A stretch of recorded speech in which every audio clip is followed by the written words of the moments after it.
एक काली बहू की चार गोरी सौत। भारत जैसे विविधता से भरे समाज में अक्सर औरत को उसके रंग, रूप, सौंदर्य और परिस्थितियों के आधार पर आंका जाता है।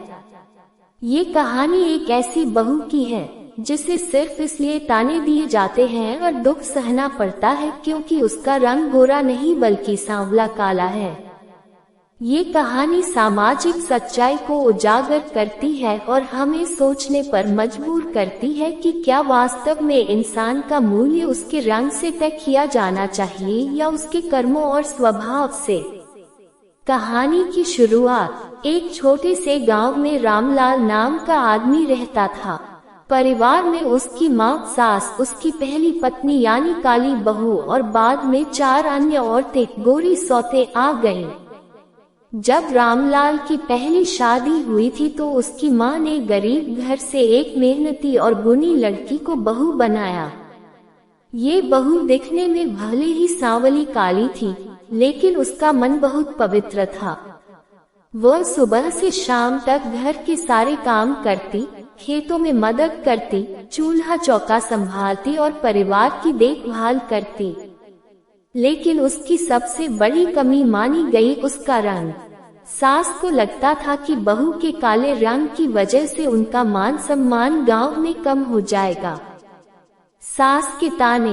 सास अक्सर कहती, हाय रे, कैसी बहू लाई है मेरे बेटे के लिए, रंग तो देखो जैसे कोयले पर काले, जरा भी निखार नहीं, अब कौन हमें इज्जत देगा।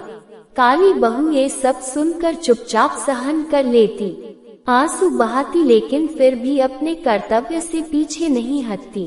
पति का व्यवहार। शुरुआत में रामलाल को पत्नी की मेहनत पसंद थी, लेकिन समाज और माँ के दबाव में उसने भी बहू को ताने देने शुरू कर दिए। धीरे धीरे वह पत्नी से दूर होता चला गया। कहते हैं, इंसान का मन भी दूसरों की राय से प्रभावित हो जाता है।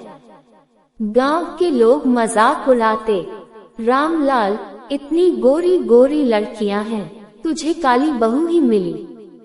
ऐसे तानों से परेशान होकर रामलाल ने 4 और शादियां कर ली। इस तरह घर में 4 गोरी सौतें आ गईं। चारों गोरी सौतें। जब चारों नई बहुएं आई तो घर का माहौल बदल गया। सब गोरी चिट्टी और आधुनिक कपड़ों में सज धज कर घूमती थीं। वे काम काज में हाथ नहीं लगाती, बस सजने, संवरने, घूमने और शौक पूरे करने में लगी रहती। सास को लगता कि अब उनका मान सम्मान बढ़ गया है। गांव में लोग कहते, देखो रामलाल के घर कितनी सुंदर सुंदर बहुएं आई हैं। लेकिन असलियत ये थी कि घर का सारा काम अब भी उसी काली बहू पर था। वह चूल्हे पर खाना बनाती, खेतों में मेहनत करती और दूसरों की देखभाल करती। काली बहू का दुख। काली बहू अक्सर अकेले में रोती और सोचती, क्या इंसान की कीमत उसके रंग से तय होती है। मैंने तो इस घर को अपनाकर हर जिम्मेदारी निभाई है, फिर भी मुझे ही ताने मिलते हैं। लेकिन उसके अंदर आत्मसम्मान था। वह काम करती रही बिना शिकायत, क्योंकि उसके लिए परिवार ही सबसे बड़ा था। मोड़। समय बीतता गया। चारों गोरी सौतें धीरे धीरे अपनी असलियत दिखाने लगी। वे पैसे की लालची थी, सास से झगड़ती और पति को धोखा देने लगी। एक दिन गांव में बड़ा त्योहार आया। सभी सौतें सज धज कर घूमने चली गईं। लेकिन घर में मेहमानों के लिए खाना कौन बनाए। सबकी निगाह काली बहू पर गई। वह अकेली चूल्हे पर घंटों मेहनत करती रही, स्वादिष्ट खाना बनाया और मेहमानों की सेवा की। मेहमानों ने तारीफ करते हुए कहा, रामलाल, तेरी यह बहू तो सोने जैसी है। इतनी सेवा, इतना स्वादिष्ट खाना, इसे संभाल कर रखना। सच्चाई का एहसास। धीरे धीरे रामलाल और उसकी माँ को एहसास हुआ कि असली बहू वही है जो परिवार की डोर संभाले हुए है। बाकी 4 सौतें तो बस दिखावे के लिए थीं। रामलाल ने एक दिन सबके सामने कहा, मैंने गलती की जो रंग देखकर तुम्हें कम आंका। असली सुंदरी वह है जिसका दिल साफ हो, जो परिवार को जोड़कर रखे। आज मुझे गर्व है कि तुम मेरी पहली और सच्ची पत्नी हो।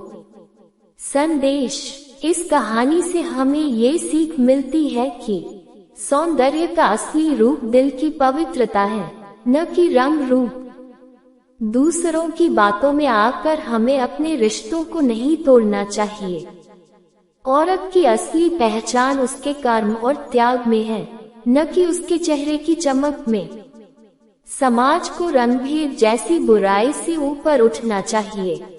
निष्कर्ष: काली बहू की कहानी सिर्फ एक घर की नहीं बल्कि हर उस स्त्री की है जिसे उसके रूप रंग के कारण अपमान सहना पड़ता है। पर सच यही है कि सुंदरता अस्थायी होती है, लेकिन अच्छे संस्कार और मेहनत हमेशा इंसान को सम्मान दिलाते हैं। इसलिए हमें ये मानना चाहिए कि इंसान का रंग नहीं, उसका चरित्र मायने रखता है।